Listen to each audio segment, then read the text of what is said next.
Hi everyone, it's Dasher Dave here again, and I'm back for another crafty video. Guess what I've got for you today? I've got a little bit of a cheeky haul. So, let's just kind of push these over to one side and I'll go through it. So, this is a... Well, I wasn't sure what it was because it was kind of... I don't know what's happened to this book, but it looks like it's been painted. It's got...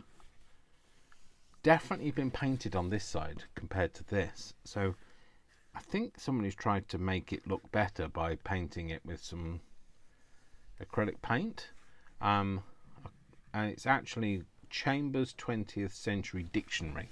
And the reason I bought it is, and it's not terribly old, it was given to somebody in 1964. I think it was from 1959 or something like that. Yeah, so 1959. Oh no, this edition, last print 1962. So that was, when was that? Was that what that just said? 1962. I don't know where it was.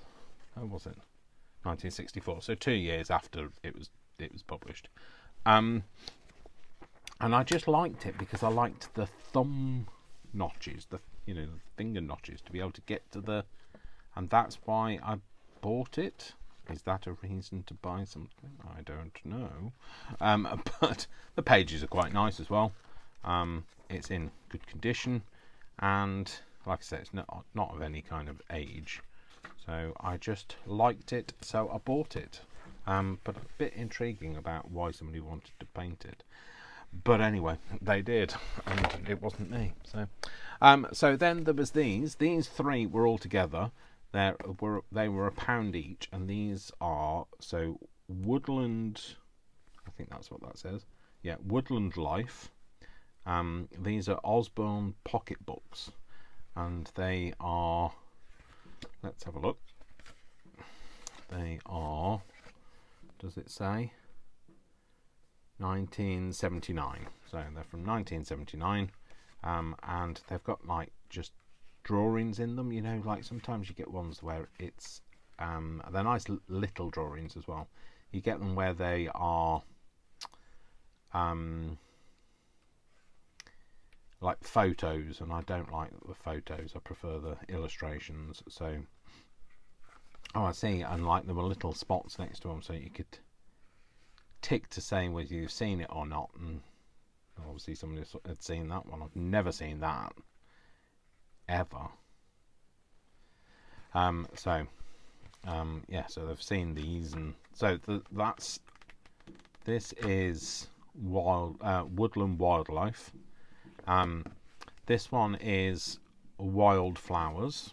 So again, this one is from 1978. This one is from. So this has got. So again, similar sort of thing. You can go around ticking them if you've seen them. I guess that'd be quite fun, wouldn't it? So there's a bit of a quiz and some other bits in the back. And then we've got, they're called the Spotter's Guide to. I've missed that one before. And then this is the Spotter's Guide to Butterflies. And again, this is similar sort of age, I would have thought, 1978. Yeah. And so there's just some nice size butterflies again, nice drawings. And just thought it would be a nice little book to fussy cut, if I can bring myself to fussy cut these things. When I'm terrible. I keep buying old books thinking I'm going to fussy cut them, and then I can't bring myself to do it. So there's this, the Lake District. The Lake District is a Garden, a Wayfarer's Companion by Catherine Hamilton. I don't know when this is from. It seems like a late. It feels fairly new. So yeah, 2004. First published in 1993, but this is 2004 edition. So yeah, it's not an old book by any means. But I just liked the drawings. They have a little. They're kind of reminiscent of an Edith Holden look for me. So yeah, there's that. So and then we have the illustrated encyclopedia of trees and shrubs. And again, this was just because it got nice illustrated images in it, but they were bigger this time, so and that's the reason why I bought that one. So these were all the Spotter's Guide ones. They were £1 each. The dictionary, that was £2. The Lake District book, that was £1.50, and this was £3. And then I've got this one, which is a companion to British Countryside, foreword by Tony Soper. It's an old W.H. Smith book. This was £2, and this was printed. Well, it was definitely printed because it's here, but it doesn't tell me when. So I wonder if it says in the back. Let's just have a quick look in the back. Does it say anything? I wish they'd put a publication date in them, but no. Anyway, so I'll show you these. So it's got fish in it. I'm not really a big fishy journal person, but well, I've never done anything with it. But then there's birds and crabs and sea plants and dolphins and all sorts of birds and wildlife and newts and snakes and things, wildlife. But I liked the style of the book, so yeah, so there's that. And then the pièce de résistance is, I can't help myself. I'm sorry. I'm going to go to Typewriter Buyers Anonymous because I can't stop buying typewriters.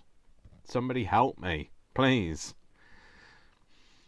This was in it's not of any great age, but this was in a charity shop, and I couldn't resist it. So as we open it up, I will show you why I couldn't resist it.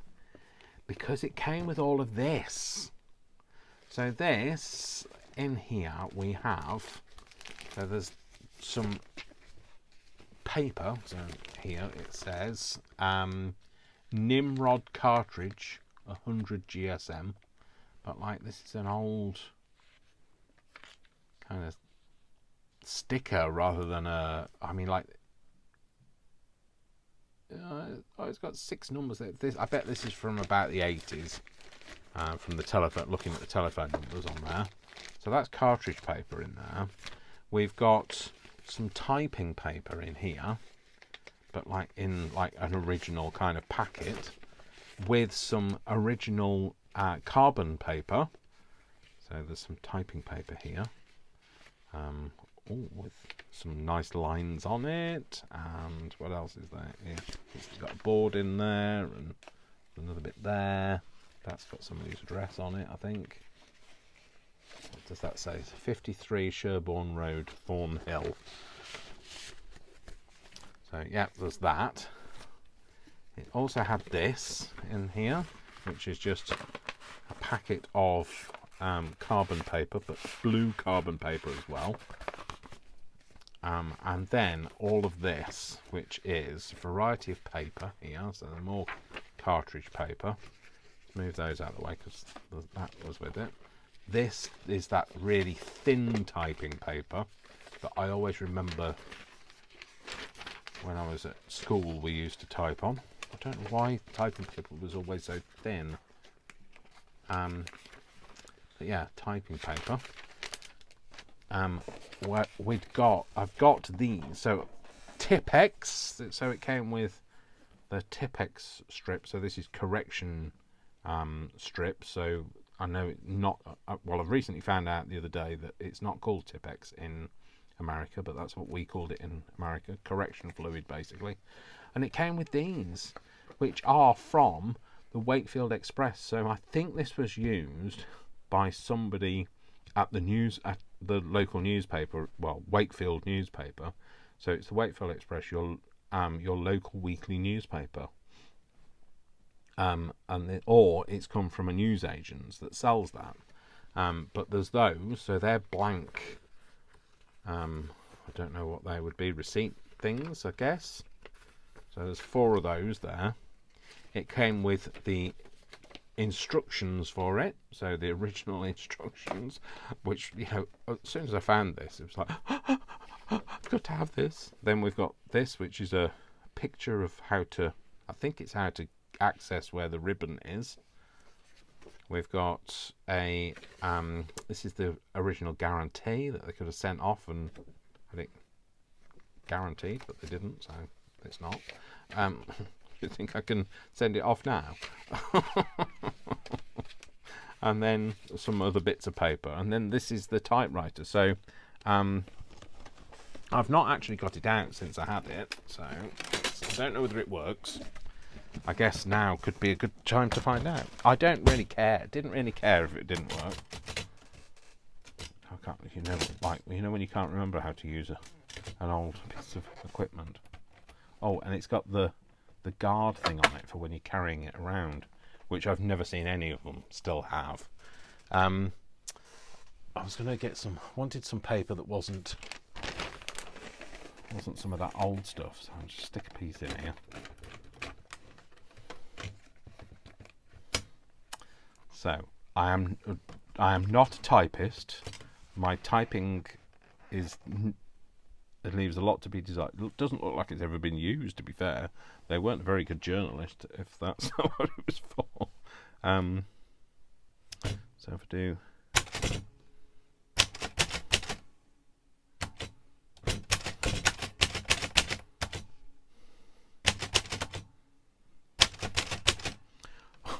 I seem like a child now. So I've just put Dave Flynn is ace because, well, that's what I used to do. Oh, that crank doesn't work. You know, the ratchet is supposed to move it up to the next thing, and this feels very loose. You know, there's no click to it. So I guess something in it's gone, like a spring. But do you know what? I really don't care. And I know the ink is very faint, but how do you change it to? Oh, hang on. Oh, that was on that what looks like white. So if I go to black and do that again.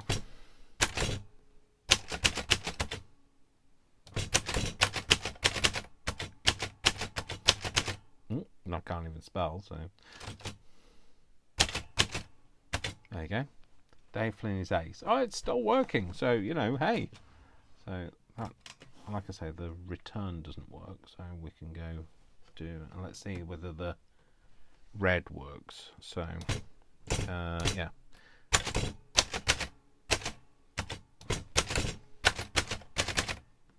Two-finger typist, like all the best typists were.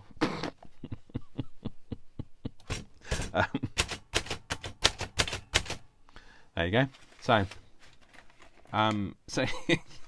so it works. I mean, like, I didn't buy it for the fact that whether it worked or not. I bought it because I don't actually know. I should read those instructions because there's something about getting into it. Like, oh, there you go, like that. So, I mean, look, it looks pristine. Obviously, it's got something wrong with it, but I'm not worried about that. I'm not going to be using it properly.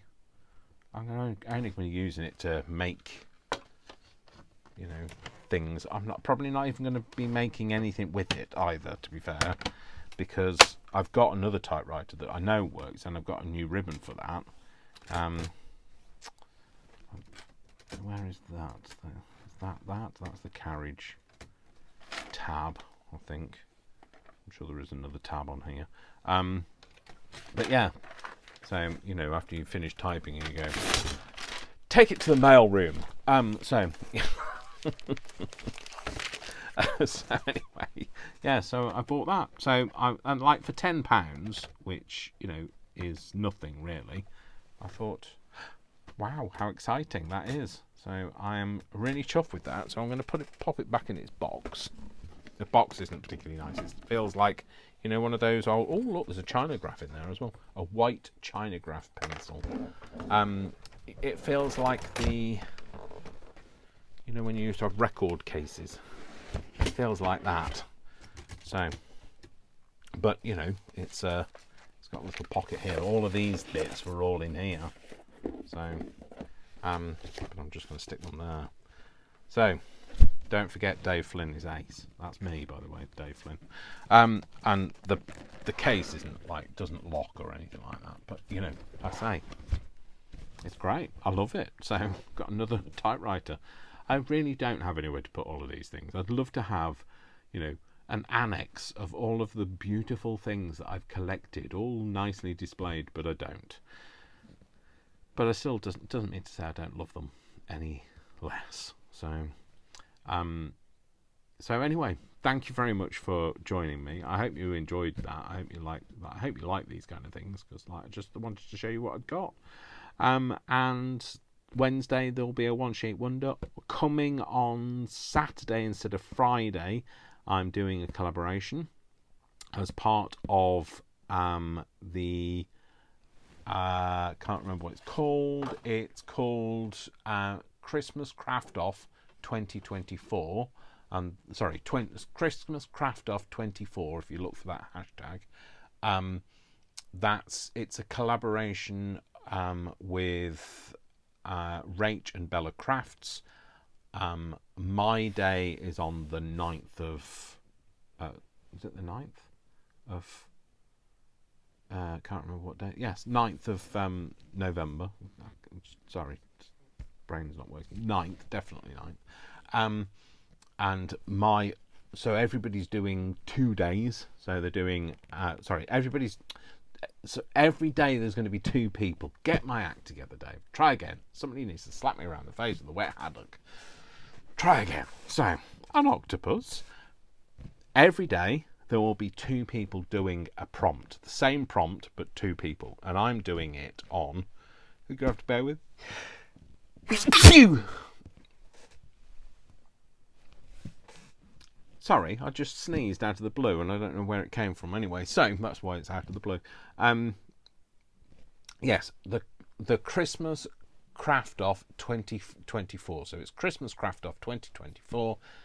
Every day there are 2 collaborators doing the same prompt. My prompt is Vintage Caroling Ephemera, and my co-crafty person is Shabby Dabby Doodah, who will be doing this, using the same prompt, making whatever she wants to make. So I don't know what she's making because we haven't released our videos yet. So anyway, that's what's going to happen. So just bear that all in mind. So anyway, I will see you on Wednesday for a one sheet wonder. All right then, folks, take care of yourself. Lots of love. Mwah, mwah, mwah. Lots of hugs. And I'll see you very soon. Take care. Bye. Bye. Bye. Bye. Bye.